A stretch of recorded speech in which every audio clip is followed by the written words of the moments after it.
This is just a little pick me up or just a little thing to share that may help somebody.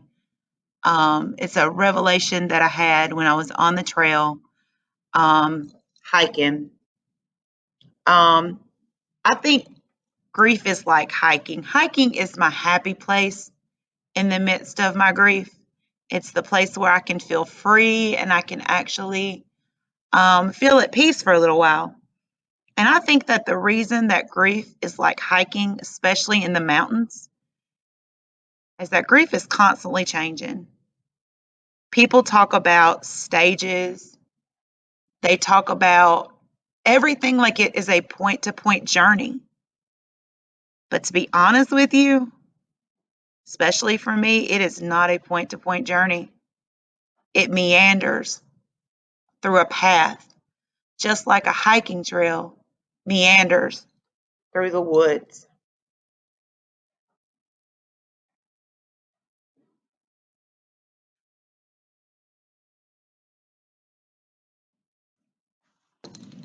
Right now, I'm on the hiking trail and I'm looking, but I can't see very far.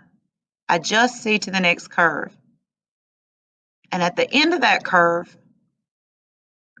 I don't know if I'm going to be hiking downhill or if I'm going to have to climb up something. Right now, I'm walking a nice, easy trail that's flat.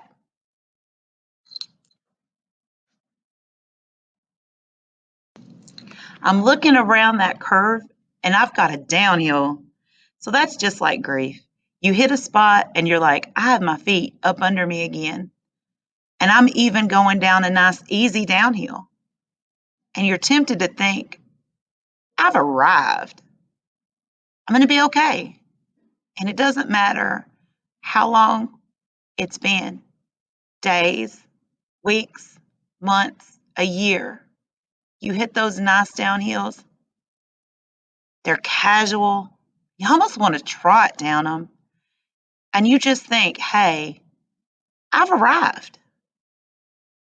And it's a relief because in grief, you've been going uphill so long through such hard climbs that anytime you hit a flat or a downhill, you want to arrive. But with grief, it's not like that. Around the curve, just like any trail, at some point, you're going to hit that curve where you're going to have to go straight uphill. You've been strolling along, just enjoying your life. The view is beautiful. Maybe you see some squirrels or a nice bubbling stream. The wind's blowing through your hair, and it's lovely. I actually love the trails now that are almost creek beds filled with rocks, and that's a grief thing. I never used to like those trails, but now I love them. And grief is like that sometimes. You turn around and you're tired because you've been climbing hills and now walking flats, and you're happy and you look up and you see that creek bed filled with rocks, and it looks like it goes straight up to heaven. And you know you have to climb that. And that's what grief is like. One minute you're walking downhill or on a nice flat and it's beautiful. And the next minute you are climbing that creek bed with all those rocks and you are praying for breath. You're just praying for your next breath and wondering, will you ever get to the top? And you get to the top and you can breathe again. That's just like grief. But the cycle continues and continues.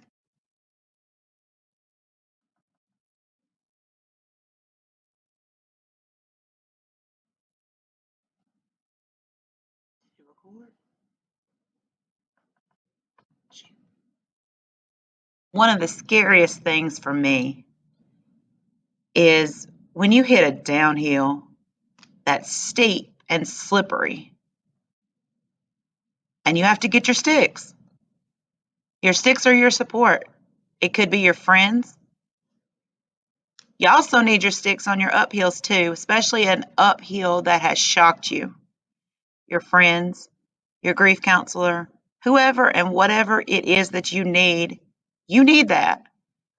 You need that on those uphills and the downhills where you can't see the bottom and your feet feel like they'll slip at any moment and you're making decisions so fast you can't breathe. You need your sticks there too. You need your supports. You need your friends. If you have family, and if you don't, you can still do it. Believe me. You need God. You need the things that are your supports on those fast downhills, just like on those hard, tiring, grindy uphills.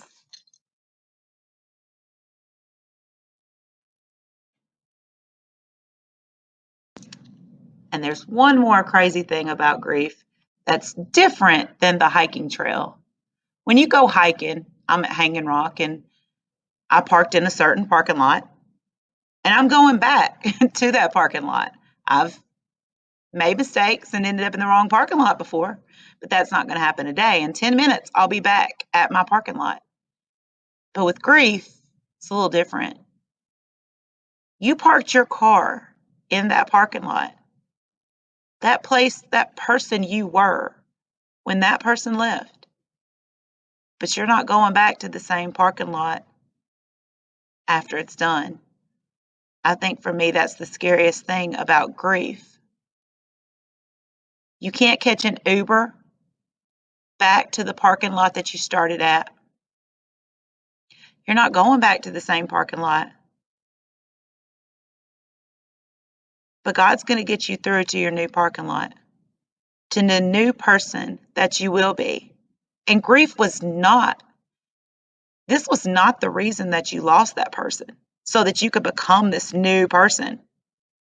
This is just a fact about grief. When you lose somebody, you will not be the same person. You'll be okay. You'll be fine when it's over, but you're not going to be the same. You're not going back to that parking lot. And that's what's scary. So I'm hoping this helps somebody.